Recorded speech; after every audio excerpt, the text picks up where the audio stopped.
السلام عليكم المشاهدين، كي دايرين؟ لاباس عليكم؟ بخير؟ عائلتكم بخير؟ وليداتكم؟ نتمنى الله تكونوا بخير وعلى خير وبصحه جيده ان شاء الله. اليوم ان شاء الله غادي نشارك معكم واحد البريوات معمرين بالخضره ان شاء الله باذن الله. بسم الله توكلنا على الله، الصلاه والسلام على سيدنا رسول الله. هنايا عندي البصله ضربتها في الهاشوار، نديرها تتحمر.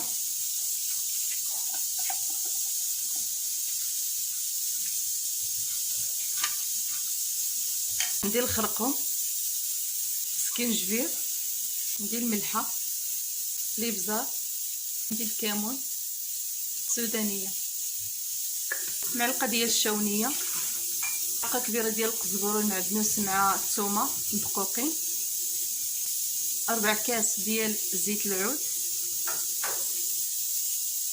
ردت هاد المكونات يتحمروا ليا في البوطه ونرجع معكم. من بعد ما تحمرت ليا شرموله كتجيني في هذا الشكل هذا، محمره على نار مهيله. كنزيد عليها ان شاء الله الكاشير مبشور،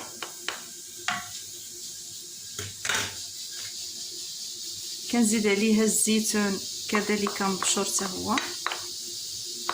كنضربهم في الهاشوار واحد 2 دورات كيعطيوني هذا الشكل هذا. كنزيد هنايا الشعريه الصينيه،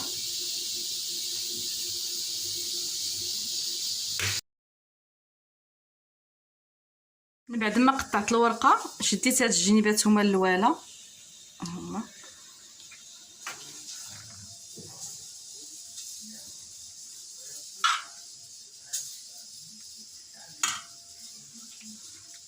كندير لهاد الجنيبه كنلويها على الحشوه ديالي، كنشد هذا كندير له هكذا صافي. كندخل التعميره لداخل، كنمشي بهذا الشكل هذا.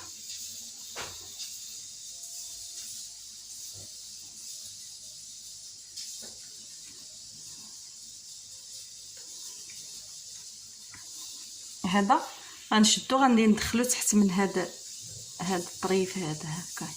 دابا غادي يدخل الفران، ما يمكن لياش ندير الطحين والماء بحال ديال البسطيله. ها هي ديك البسطيله كتجينا في هذا الشكل هذا.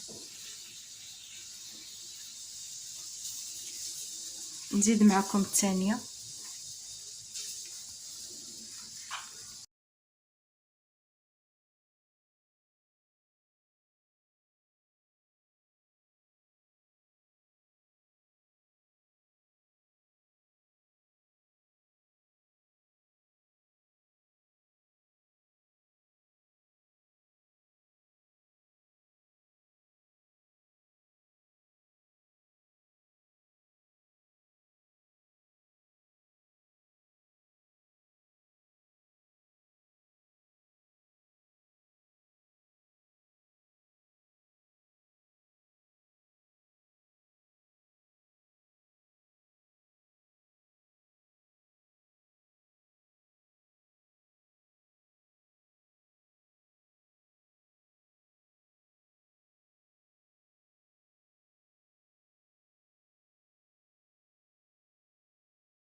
من بعد ما ساليت البسيطلات ديالي كيجيو بهذا الشكل هذا.